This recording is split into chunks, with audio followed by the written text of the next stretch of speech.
সম্পর্ক হলো আমাদের জীবনের একটি আধার। কিছু সম্পর্ক এমন যা আমরা জন্মসূত্রে লাভ করি, যেমন পরিবার, মা, বাবা। কিছু সম্পর্ক আছে যা আমরা জীবনে অর্জন করে থাকি, তা সে প্রেমের হোক, স্নেহের হোক বা বন্ধুত্বের। এই সকল সম্পর্ক লাভ করার বা গড়ে তোলার 5টি ধাপ রয়েছে। প্রথম ধাপ, কোনো ব্যক্তির সাথে আলাপ হওয়া, তার সাথে কথা বলা বা তাকে দেখা। দ্বিতীয় ধাপ, সে ব্যক্তিকে আমাদের ভালো লাগা। তৃতীয় ধাপ,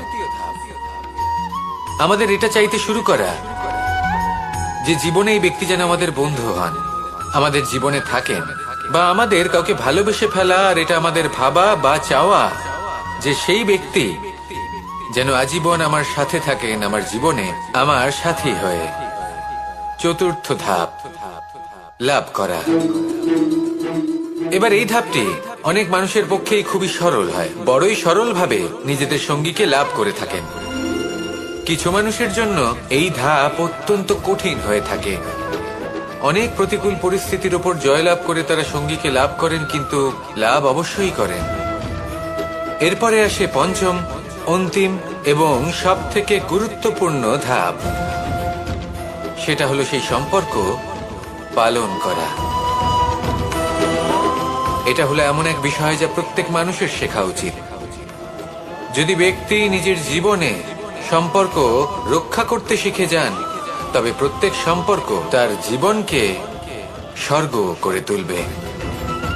আসুন আর আমার সাথে ভালোবেসে বলুন, রাধা রাধা।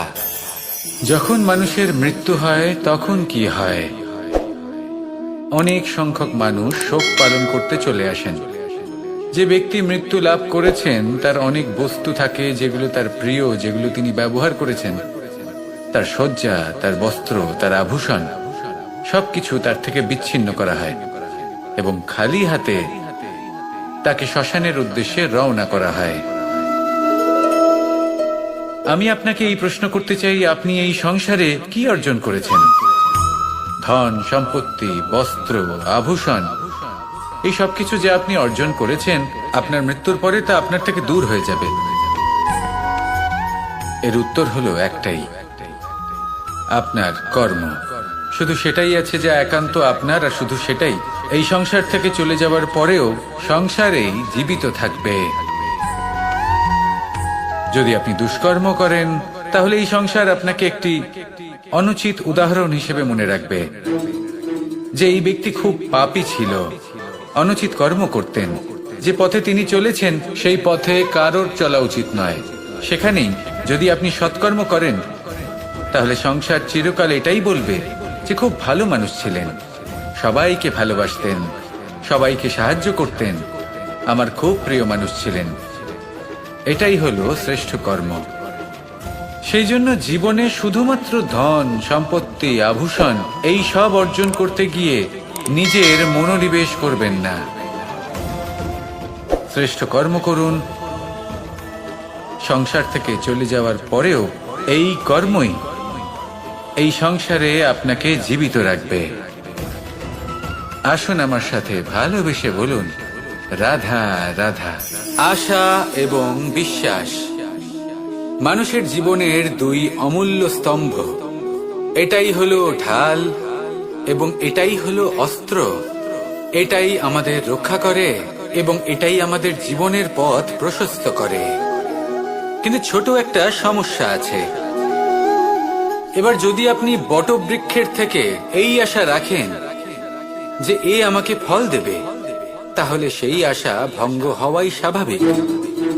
আর যদি আপনি বিশ্বাস করেন যে খেজুর গাছ আপনাকে ছায়া প্রদান করবে, তাহলে সেই বিশ্বাসও অবশ্যই ভঙ্গ হবে। তাহলে কি করা উচিত?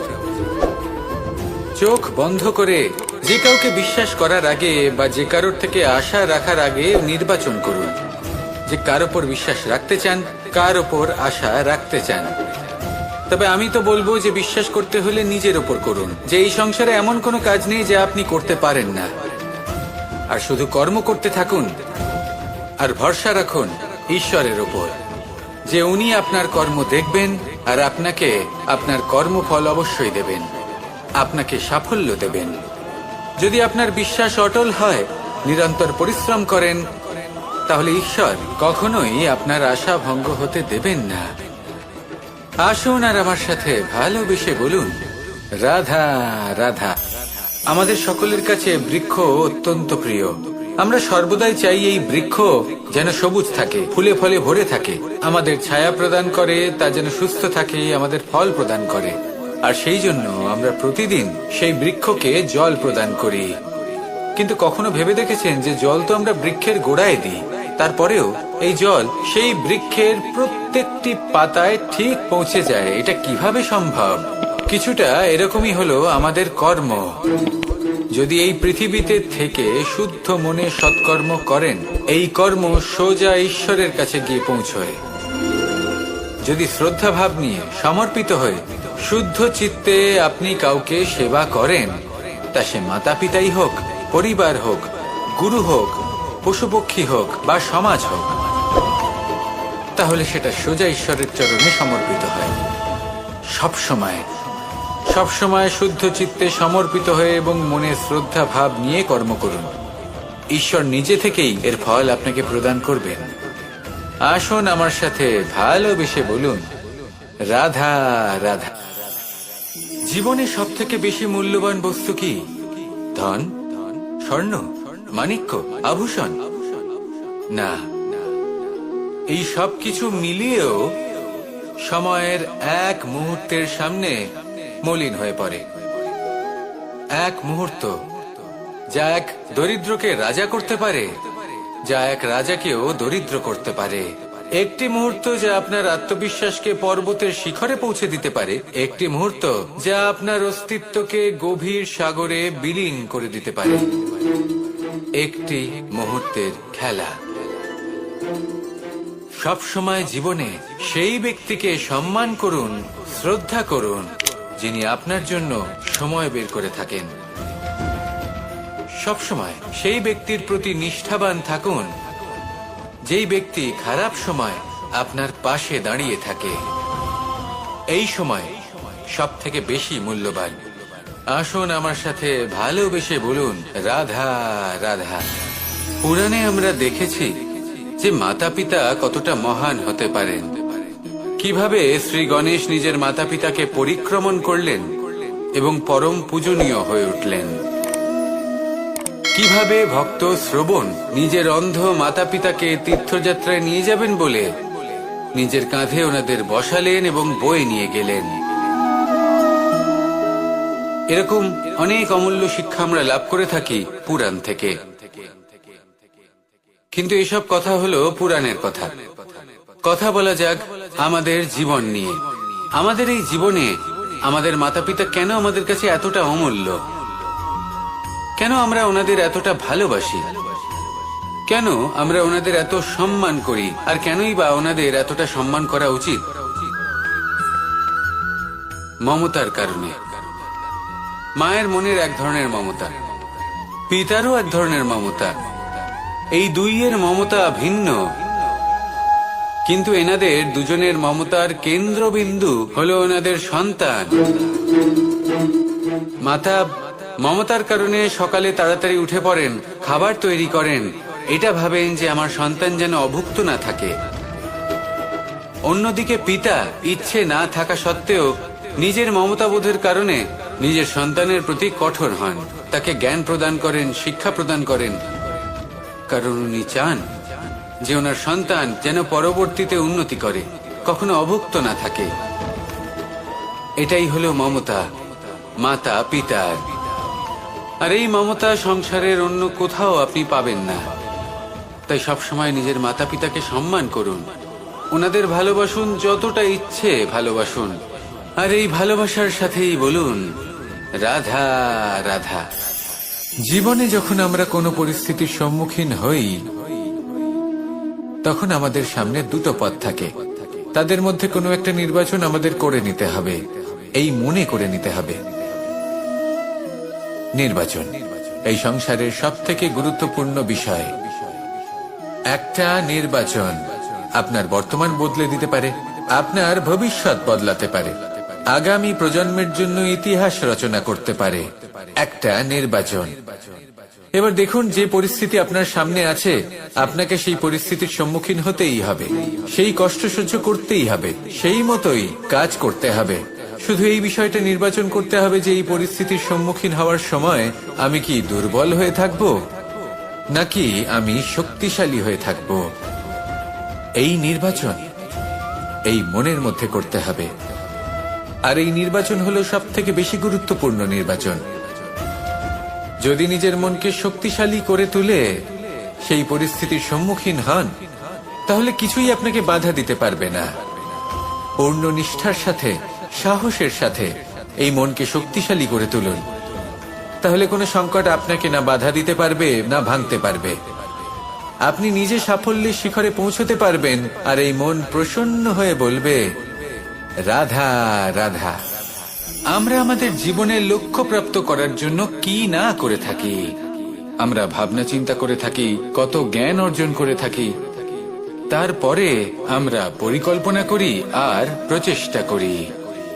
এবার প্রথম চেষ্টাতেই সাফল্য লাভ করব সেটা নাও হতে পারে, বরং ইতিহাস সাক্ষী যে প্রথমবার প্রচেষ্টা করে সাফল্য লাভ করার সম্ভাবনা অত্যন্ত কম।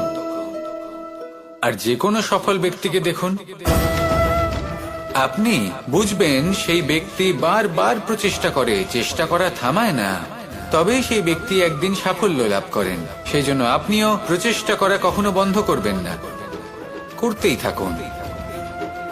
যখন আপনি প্রথমবার প্রচেষ্টা করেন তখন আপনি একা থাকেন, কিন্তু যখন আপনি দ্বিতীয়বার প্রচেষ্টা করেন তখন আপনার সাথে কিছু বিগত প্রচেষ্টার অভিজ্ঞতা থাকে।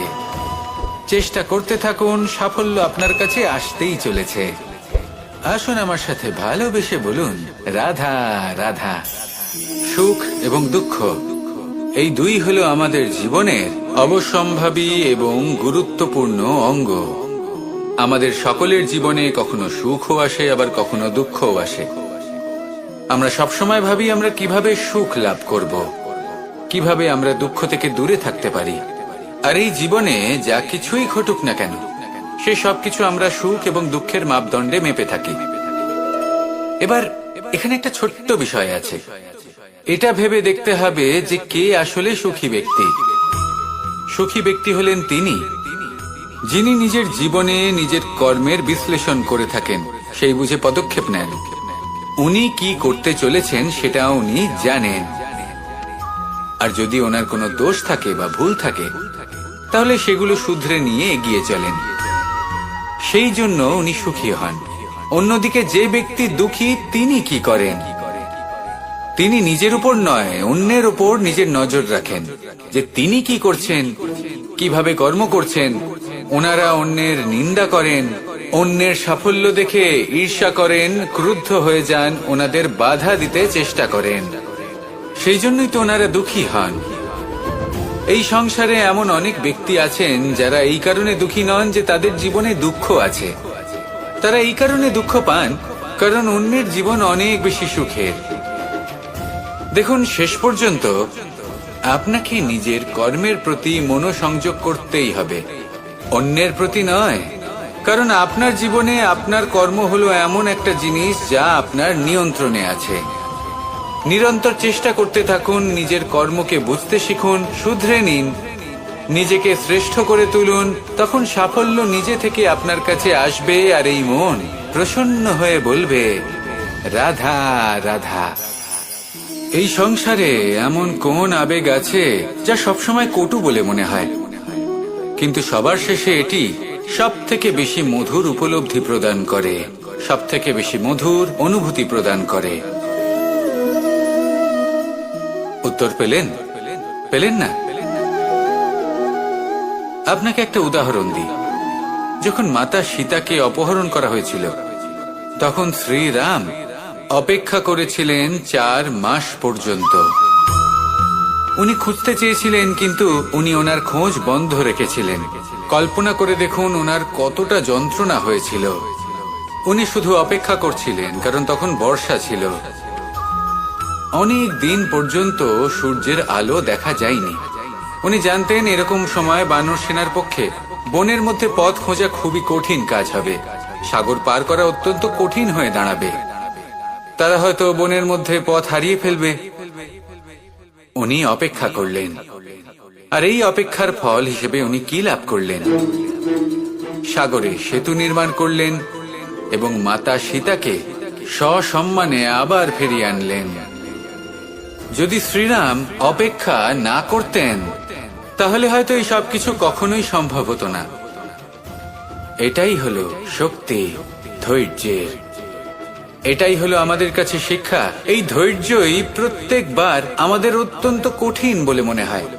ধৈর্য ধরা অত্যন্ত কঠিন, কিন্তু অবশেষে এটাই সব থেকে শ্রেষ্ঠ ফল দান করে, সব থেকে মধুর উপলব্ধি, সব থেকে মধুর অনুভূতি প্রদান করে। তাই ধৈর্য ধরে থাকুন, সবকিছু শুভ হবে। আর তখন এই মন প্রফুল্ল হয়ে বলবে, রাধা রাধা।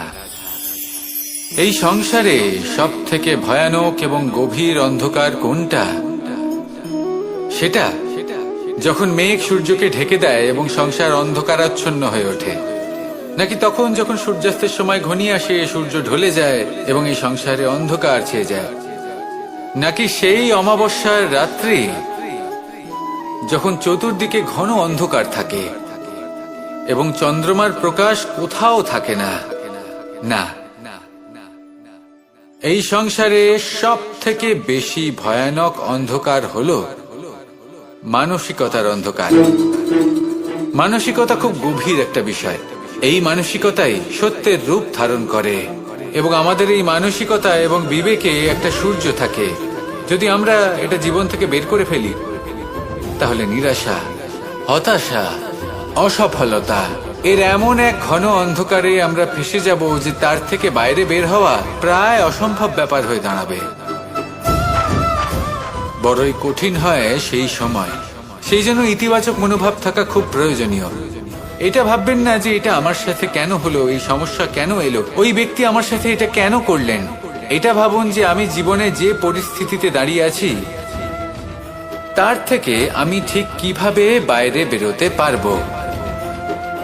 যতই ঘন অন্ধকার থাকুক না কেন, খুব ছোট একটা প্রদীপের প্রকাশ আমাদের পথপ্রদর্শক হয়ে দাঁড়াতে পারে। আর আমাদের জীবনে এই ছোট্ট একটা প্রকাশ হলো আশা।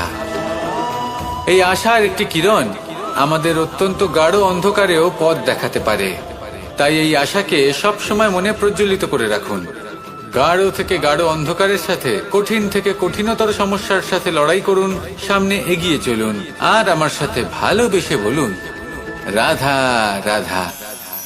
একটি নৌকা বিশাল একটি সাগরে ভেসে চলে। কখনো যাত্রীদের বা কখনো বিশাল বস্তুকে নিজের সাথে বহন করে নিয়ে চলে, এক স্থান থেকে অন্য স্থানে পৌঁছে দেয়। এই নৌকা কখনো সাগরে আটকে পড়ে বা কখনো ডুবে যেতেও পারে, কিন্তু এই নৌকা তখন ডুবে যায় না যখন এর আশেপাশে অধিক মাত্রায় জল থাকে। এটা তখন ডুবে যায় যখন ও নিজের আশেপাশের থাকা জলকে নিজের ভেতরে প্রবেশ করতে দেয়। যখন আস্তে আস্তে এই জল প্রবেশ করতে থাকে, নৌকা ভারী হতে থাকে আর আস্তে আস্তে ডুবে যায়। এটা আমাদের কাছে একটা শিক্ষা। হতেই পারে আমাদের এই সংসারে, আমাদের জীবনে আশেপাশে অনেক বেশি মাত্রায় নেতিবাচক শক্তি থাকবে, ঈর্ষা থাকবে, বিদ্বেষ, ঘৃণা বা ভয় থাকবে, কিন্তু মনের এই নৌকা শুধু তখনই ডুববে যখন আপনি এই নেতিবাচক শক্তিকে নিজের ভেতরে প্রবেশ করতে দেবেন। মনে রাখবেন, এই নেতিবাচক শক্তিকে কখনো নিজের মনে প্রবেশ করতে দেবেন না। প্রবেশ করলেও তাহলে যেন সে সেখানে কোনো স্থান না পায়। শুধু এই বিষয়টা খেয়াল রাখলে আপনার মনের এই নৌকা জীবনের এই সাগরে সব সময় ভেসে থাকবে, আর এই মন প্রসন্ন হয়ে বলবে, রাধা রাধা। আপনারা সবাই একটা গাছের পাতাকে দেখুন। যতক্ষণ পর্যন্ত গাছের সাথে, মানে গাছের ডালের সাথে জুড়ে থাকে, সে সবুজ থাকে, বাতাসের সাথে সে নড়তে থাকে। যতক্ষণ পর্যন্ত ও সূর্য থেকে পাওয়া রশ্মির শক্তি গাছে পৌঁছে দেয়, ততক্ষণ ও ডালের সাথে যুক্ত থাকে। কিন্তু যখন সেই পাতা শুকিয়ে যায় তখন তার কোনো গুরুত্ব থাকে না। সেই পাতা গাছের ডালে এবং বৃক্ষের কাছে বোঝা হয়ে থেকে যায়। এবং এমন এক সময় আসে যখন সেই ডালটি শুকনো সেই পাতাকে পরিত্যাগ করে। এটাই আমরা এই প্রকৃতিতে দেখি এবং এটাই হলো সত্য। আর এটাই আমাদের জীবনে খুব বড় একটা শিক্ষা। যদি আপনিও নিজের জীবনে নিজের আপনজনদের কাছে বোঝা স্বরূপ হয়ে দাঁড়ান, তাহলে তারা আপনাকে যতই ভালোবাসুক না কেন, ওনারা যদি নাও চান, তাহলেও এমন এক দিন আসবে যখন আপনার আপনজন আপনাকে পরিত্যাগ করবে। সেই জন্য সবসময় আত্মনির্ভর হয়ে ওঠার চেষ্টা করুন। নিরন্তর পরিশ্রম করতে থাকুন, কারোর উপর বোঝা হয়ে থাকবেন না, বরং তার সাথে মিলে দায়িত্ব পালন করুন। এমনটা করবেন তাহলে আপনার সম্মানও বজায় থাকবে এবং সম্পর্কের মধ্যে আপনার মূল্যও বজায় থাকবে। আসুন আর আমার সাথে ভালোবেসে বলুন, রাধা রাধা। আমাদের মধ্যে এমন অনেক মানুষ আছেন যারা বই পড়তে পছন্দ করেন। অনেক মানুষ আছেন যারা ভিন্ন ভিন্ন রকমের কাহিনী পড়েন। এবার পড়তে পড়তে মাঝে এমন একটা অধ্যায় অবশ্যই আসে যা আমাদের হৃদয় স্পর্শ করে যায়। আমরা হৃদয় যন্ত্রণা অনুভব করি, তাও আমরা সেই কাহিনী শেষ পর্যন্ত পড়ি এবং তখন আমরা বুঝতে পারি যে সেই যন্ত্রণাময় অধ্যায়টি কেন এসেছিল, তার থেকে আমরা কি শিক্ষা পেলাম এবং আমরা অবশেষে লক্ষ্যেও পৌঁছলাম। কিন্তু যদি সেই যন্ত্রণাদায়ক অধ্যায়টিতে আপনি থেমে যান, আপনি যদি এটা ভাবেন যে আমি আর পড়তে পারবো না, তাহলে আপনি জানতেও পারবেন না যে পরবর্তীতে কি হতে চলেছে। এই মন দুঃখে ভরে উঠবে, মনে প্রশ্ন আসতেই থাকে যার উত্তর আমরা পাই না, নিজেদের লক্ষ্য বুঝতেই পারি না। এইভাবেই আমাদের জীবনেও যদি এমন কিছু হয় যা অত্যন্ত দুঃখজনক, যদি এমন কোনো কঠিন অধ্যায় আপনার জীবনে আসে, থামবেন না। তা হলো আপনার জীবনের কাহিনীর একটি যন্ত্রণাদায়ক দুঃখজনক অধ্যায় মাত্র। শেষ পর্যন্ত এই কাহিনীতে টিকে থাকুন, কর্ম করতে থাকুন। আপনি বুঝতে পেরে যাবেন যে এই কঠিন পরিস্থিতি আপনার জীবনে কেন এসেছিল। আপনি শিক্ষাও লাভ করবেন এবং লক্ষ্য লাভ করবেন। আসুন আমার সাথে ভালোবেসে বলুন, রাধা রাধা। যখন আমরা মৌন থাকি তখন আমরা কতটা শক্তি ব্যয় করি, বিন্দুমাত্র নয়।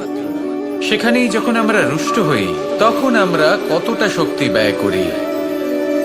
আমাদের রক্ত গরম হয়ে ওঠে, চোখ থেকে যেন অগ্নিবর্ষা হয়, আমরা চিৎকার করতে থাকি, জোরে কথা বলি, কখনো কখনো আমরা অনুচিত কর্ম করে বসি।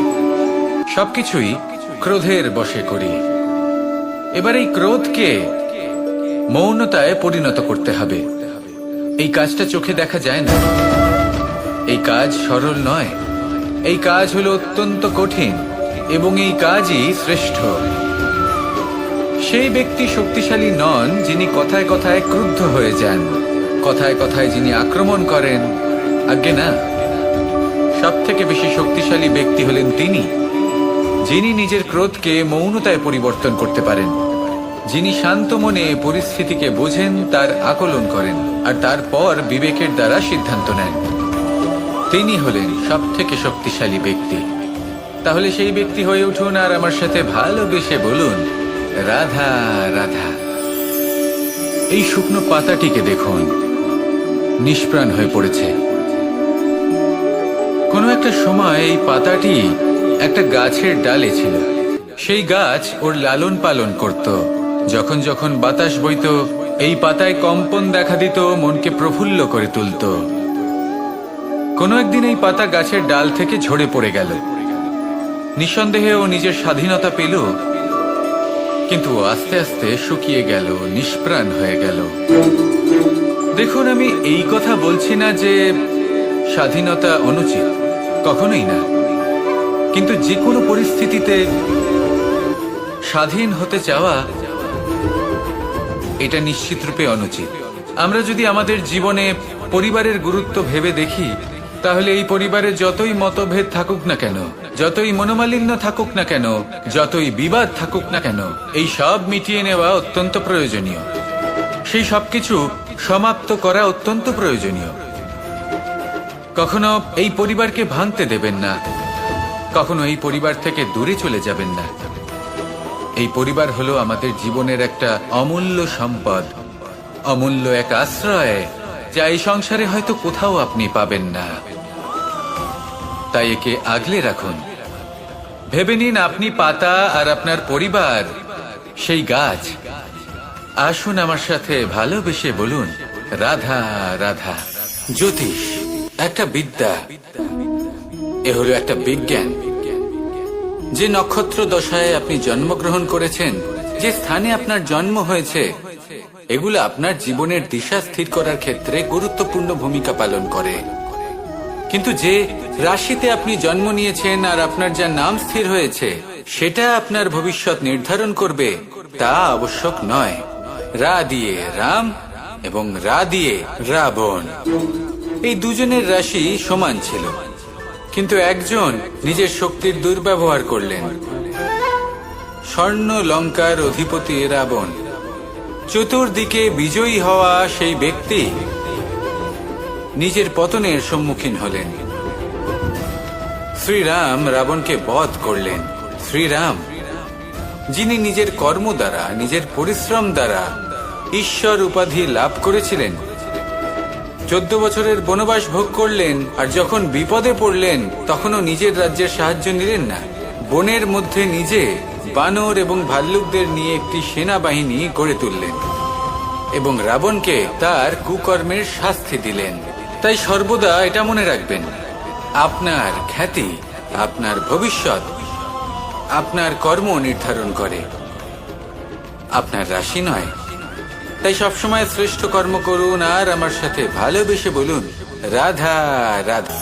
প্রজাপতি দেখেছেন কি সুন্দর হয়, তাই না? এই প্রজাপতি, ওদের দিকে তাকালে নিজের অজান্তেই নিজের মুখে হাসি ফুটে ওঠে।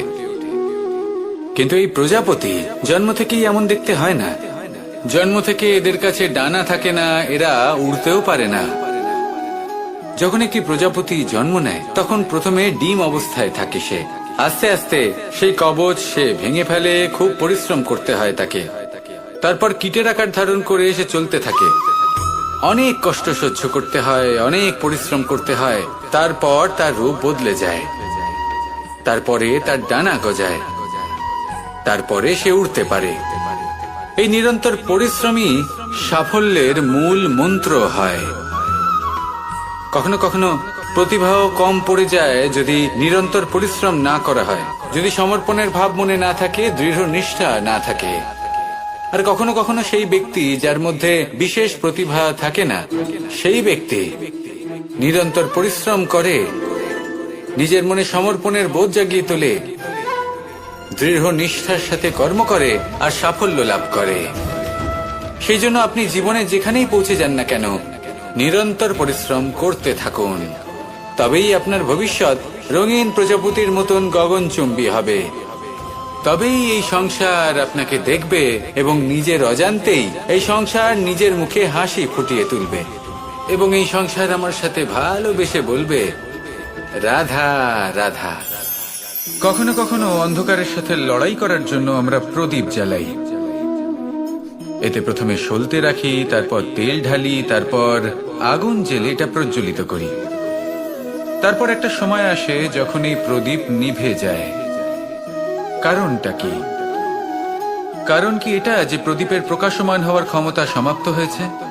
না, এই যে আগুন আমরা দেখতে পাচ্ছি, এই আগুনের জন্য যে শক্তির প্রয়োজন হয় তা আসে এই তেল থেকে। যদি এই তেল সমাপ্ত হয়ে যায় তাহলে এই প্রকাশ তাও সমাপ্ত হয়ে যায়। আর আমাদের জীবনে এই তেল হলো আমাদের কর্ম, আর এই আগুন আর এর দ্বারা উৎপন্ন হওয়া প্রকাশ আমাদের ভাগ্য। যত আমাদের কর্ম ক্ষীণ হতে থাকবে, আমাদের ভাগ্য সৌভাগ্য কোথাও না কোথাও লুপ্ত হয়ে যাবে। যে উজ্জ্বল ভবিষ্যৎ আমরা চাইছি তা কখনো লাভ করতে পারবো না যদি কর্ম না করি। ঠিক যেমন তেল ছাড়া অগ্নি উৎপন্ন হয় না, তেমনি কর্ম ছাড়া সৌভাগ্য হয় না। আর যেমন কর্ম তেমন ভাগ্য। তাই সবসময় কর্ম করতে থাকুন, কর্ম করা থামাবেন না। আর আমার সাথে ভালোবেসে বলুন, রাধা রাধা। মুক্তোর এই মালা দেখতে কত সুন্দর হয়, তাই না? যিনি ধারণ করেন তাকেও এটা শীতলতা প্রদান করে। আর যে ব্যক্তি দেখে তার চোখও এই দৃশ্য দেখে শান্তি উপলব্ধি করে। কিন্তু ভাবুন, যদি এমন কিছু হয় যে সুতো দ্বারা এই মুক্তোর মালা তৈরি হয়েছে সেটা কেউ ছিঁড়ে দেয়, তাহলে এই মুক্তোর মালা ছিঁড়ে যাবে আর সমস্ত মুক্তো মাটিতে পড়ে যাবে, ছড়িয়ে পড়বে। তখন কি আমরা এটা ভাববো যে এটা তো মাটিতে পড়ে থাকা বস্তু, এটা আমি তুলবো না? ভাববো না, তাই না? আমরা নিচু হয়ে একটা মুক্তো কুড়িয়ে নিই এবং আবার এদের সুতোর মধ্যে প্রবেশ করাই। কেন? কারণ এই মুক্তো হলো বহুমূল্য। এতে কোনো সন্দেহ নেই যে এই মুক্তো হলো বহুমূল্য। কিন্তু এর থেকেও অনেক বেশি বহুমূল্য হলো আমাদের জীবনে আমাদের সম্পর্ক, আমাদের বন্ধু বান্ধব। এই সম্পর্কেও কখনো কখনো বিবাদ হয়, মনোমালিন্য হয়, এগুলো ছড়িয়ে যায়। আর সেই সময় এই মুক্তোর মতোই নত হয়ে আমাদের এই সম্পর্কগুলিকে হাতে তুলতে হবে, এদের জুড়তে হবে, এদের আগলে রাখতে হবে, কারণ এদের থেকে বহুমূল্য আর কিছুই নেই। আর যদি এই কাজটা আপনি শিখে নিতে পারেন, তাহলে আপনার জীবনের এই সম্পর্ক, এই বন্ধুত্ব সবসময় আপনাকে বল প্রদান করবে, আনন্দ প্রদান করবে। আর এই মন সুপ্রসন্ন হয়ে বলবে, রাধা রাধা। কর্ণ, সূর্যপুত্র কর্ণ, স্বয়ং সূর্যের পুত্র, দেবী কুন্তীর প্রথম পুত্র। সেই কর্ণ যার একটি বাণ আমার রথকে, সেই রথ যার উপর মহাবলী অর্জুন বিরাজমান ছিলেন, যার পতাকায় স্বয়ং হনুমান ছিলেন, সেই রথকে তার একটি বাণ ধসিয়ে দিতে পেরেছিল। দৈব কবচ কুণ্ডলধারী কর্ণ, সেই কর্ণ যুদ্ধক্ষেত্রে নিজের সমাপ্তির সম্মুখীন হলেন। কারণ কি ছিল? নির্বাচন। দুর্যোধনের সাথে বন্ধুত্ব রাখার জন্য তার অনুচিত কর্মে কোনোদিন কোনো প্রতিবাদ করেননি, তাকে সঙ্গ দিয়েছেন এই নির্বাচন। যখন দ্রৌপদীর বস্ত্রহরণ হচ্ছিল, তখন তাকে বাধা দেওয়ার বদলে নীরব থাকার নির্বাচন, তার বিরোধিতা কখনো না করার নির্বাচন। এই নির্বাচনই কারণ হয়ে দাঁড়ালো কর্ণের পতনে। এই সংসারে সবার উপকার আপনি স্বীকার করতে পারেন, তাকে সম্মানও করতে পারেন, কিন্তু তার সামনে এতটাও নত হবেন না যে নিজের অন্তর্মনের কথাটা আপনি শুনতে না পান। নির্বাচন যদি ধর্মসঙ্গত হয়, তবেই তা শুভ হয়। আসুন আমার সাথে ভালোবেসে বলুন, রাধা রাধা। ভীষ্ম একটা মহান নাম, দেবী গঙ্গার সুপুত্র। স্বয়ং বৃহস্পতি এবং পরশুরাম ছিলেন ওনার শিক্ষাগুরু। অত্যন্ত মহান যোদ্ধা ছিলেন, কিন্তু এই মহান যোদ্ধা ইনি ইতিহাসে আজ পর্যন্ত সেই সম্মান পেলেন না যার উনি যোগ্য ছিলেন। কারণ নির্বাচন। রাজ সিংহাসনের সেবা করার প্রতিজ্ঞা নিয়েছিলেন উনি। এবার রাজ সিংহাসনে যেই বসুক না কেন, তার সেবা করা, তার প্রত্যেক আদেশ পালন করা, এটাই ছিল ওনার প্রতিজ্ঞা। তা সেই ব্যক্তি উচিত হোক বা অনুচিত, সে উচিত পথে চলুক বা অনুচিত পথে চলুক, সুপাত্র হোক বা কুপাত্র, উনি তার সেবা করতে থাকলেন, তার প্রত্যেক আদেশ পালন করতে থাকলেন, নিজের প্রতিজ্ঞা পালন করতে থাকলেন। ধৃতরাষ্ট্র নেত্রহীন অবশ্যই ছিলেন, কিন্তু এতটাও নেত্রহীন ছিলেন না যে উনি প্রজাদের চোখের জল, ধর্ম অধর্ম দেখতে পাবেন না। উনি সব বুঝতে পারতেন। আর এদিকে ভীষ্ম নিজে প্রতিজ্ঞাবদ্ধ হয়েছিলেন। দুর্যোধন অনুচিত পথে চালিত হচ্ছিল, তাও উনি তাকে সঙ্গ দিতে থাকলেন। আর পরিণামস্বরূপ আজ পর্যন্ত ইতিহাসে উনি সেই স্থান পেলেন না, সেই সম্মান পেলেন না যার যোগ্য উনি ছিলেন। যদি আপনি কোনো প্রতিজ্ঞা করে থাকেন, তা সে যতই কোনো উচিত কারণের জন্য হোক না কেন, যদি আস্তে আস্তে সময়ের সাথে সেই প্রতিজ্ঞা আপনাকে অনুচিত পথে চালিত করে অধর্মের পথে নিয়ে যায়, পাপের পথে নিয়ে যায়, তাহলে সেই প্রতিজ্ঞা ভঙ্গ করা অত্যন্ত আবশ্যক। সময় অনুসারে নিজেকে বদলানো আবশ্যক, নয়তো এই প্রতিজ্ঞা আপনাকে দিয়ে পাপ কর্ম করাবে, কুকর্ম করাবে, আর আপনার বিনাশের কারণ হবে। আসুন আমার সাথে ভালোবেসে বলুন, রাধা রাধা। অশ্বত্থামার মৃত্যু হলো। কেউ জানে না সে মানুষ নাকি হাতি। এই বাক্য কে বলেছিলেন? সাক্ষাৎ ধর্মরাজ যুধিষ্ঠির। সেই যুধিষ্ঠির যিনি নিজের জীবনে কখনো মিথ্যে বলেননি, কিন্তু উনি এমন কিছু নির্বাচন করেছিলেন যার জন্য চিরকাল শুধুই মহারাজ যুধিষ্ঠির হয়ে থেকে গেলেন। কখনো অভিমন্যুর সমান হতে পারলেন না। যখন দ্রুত ক্রীড়ার আমন্ত্রণ এসেছিল, তখন মহারাজ যুধিষ্ঠির সেটা অস্বীকার করতেই পারতেন, কিন্তু করলেন না। অহংকারের জন্য সেই আমন্ত্রণ গ্রহণ করলেন উনি, এবং অহংকারের জন্য করা এই নির্বাচন ওনাকে সাধারণ করে রেখে দিল। নিজের গুরু দ্রোণাচার্যকে পরাজিত করার জন্য একটি মিথ্যে কথা বলেছিলেন। অশ্বত্থামা মারা পড়েছে, আর তারপর গ্লানিমাখা কণ্ঠে ধীরস্বরে বলেছিলেন, জানি না সে মানুষ না হাতি। কিন্তু অর্ধসত্য হোক বা সত্য লুকোনো হোক, তা হল মিথ্যের সমান, এবং প্রত্যেকটি কর্মের ফল মানুষ অবশ্যই ভোগ করে। এই নির্বাচনের কারণে যুধিষ্ঠিরকেও নরকবাস করতে হয়েছিল। তাই নিজের কর্ম শ্রেষ্ঠ করে তুলুন, কারণ এটাই সুনিশ্চিত করবে যে আপনি এই সংসার থেকে বিদায় নেওয়ার পরেও জীবিত থাকবেন নাকি নয়। আসুন আমার সাথে ভালোবেসে বলুন, রাধা রাধা। মহাভারতে অনেক যোদ্ধারা অংশগ্রহণ করেছিলেন। সবাই ছিলেন শ্রেষ্ঠ কুলের। কেউ কেউ ছিলেন বড় বড় রাজ্যের রাজা, কেউ কেউ ছিলেন দেবতার পুত্র। এনারা সবাই অংশ নিয়েছিলেন। এনারা সবাই শ্রেষ্ঠ কুলের, প্রত্যেকে ভালো পরিবেশ পেয়েছেন। কিন্তু সেখানেই অন্যদিকে ছিল বারবারিক, অসুরপুত্র বারবারিক। এবং এই অসুরপুত্র বারবারিকই এই সময় দাঁড়িয়ে ভগবান রূপে স্থাপিত হয়ে আছেন। পুজো করা হয় তাকে। কারণটা কি? নির্বাচন। বারবারিক একটি দ্বন্দ্বের মধ্যে ছিলেন, ঠিক যেমন প্রত্যেক যোদ্ধার জীবনে দ্বন্দ্ব এসে থাকে। তখন সে কি নির্বাচন করবে সেটা হলো অত্যন্ত গুরুত্বপূর্ণ। বারবারিকের কাছে এত শক্তি ছিল যে একটি মাত্র বাণ প্রয়োগ করে সবাইকে নাশ করতে পারত। দ্বন্দ্ব ছিল একটাই, যে ও নির্বাচন করতেই পারছিল না কোন পক্ষ হয়ে যুদ্ধ করবে। ওর নির্বাচন ছিল এটাই যে ও কোনো পক্ষের হয়েই যুদ্ধ করবে না, বরং নিজের মস্তক সে দান করবে। আর এই কর্মের কারণে, এই নির্বাচনের কারণে আজকের সময়ে দাঁড়িয়ে ওকে ঘাটুশ্যাম রূপে পুজো করা হয়। মনে রাখবেন, শুধু আপনার ব্যক্তিত্ব গুরুত্বপূর্ণ নয়, আপনি কোথা থেকে আসছেন, কোন কুলে আপনার জন্ম, শুধুমাত্র সেটা গুরুত্বপূর্ণ নয়। সব থেকে বেশি গুরুত্বপূর্ণ হলো আপনার কর্ম, আপনার নির্বাচন। আসুন আমার সাথে ভালোবেসে বলুন, রাধা রাধা।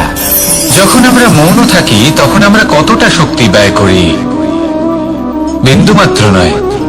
সেখানেই যখন আমরা রুষ্ট হই তখন আমরা কতটা শক্তি ব্যয় করি। আমাদের রক্ত গরম হয়ে ওঠে, চোখ থেকে যেন অগ্নি বর্ষা হয়। আমরা চিৎকার করতে থাকি, জোরে কথা বলি, কখনো কখনো আমরা অনুচিত কর্ম করে বসি। সবকিছুই ক্রোধের বশে করি। এবার এই ক্রোধকে মৌনতায় পরিণত করতে হবে। এই কাজটা চোখে দেখা যায় না, এই কাজ সরল নয়, এই কাজ হলো অত্যন্ত কঠিন, এবং এই কাজই শ্রেষ্ঠ। সেই ব্যক্তি শক্তিশালী নন যিনি কথায় কথায় ক্রুদ্ধ হয়ে যান, কথায় কথায় যিনি আক্রমণ করেন। আজ্ঞে না, সব থেকে বেশি শক্তিশালী ব্যক্তি হলেন তিনি যিনি নিজের ক্রোধকে মৌনতায় পরিবর্তন করতে পারেন। যিনি শান্ত মনে পরিস্থিতিকে বোঝেন, তার আকলন করেন আর তারপর বিবেকের দ্বারা সিদ্ধান্ত নেন। তিনি হলেন সবথেকে শক্তিশালী ব্যক্তি। তাহলে সেই ব্যক্তি হয়ে উঠুন আর আমার সাথে ভালোবেসে বলুন,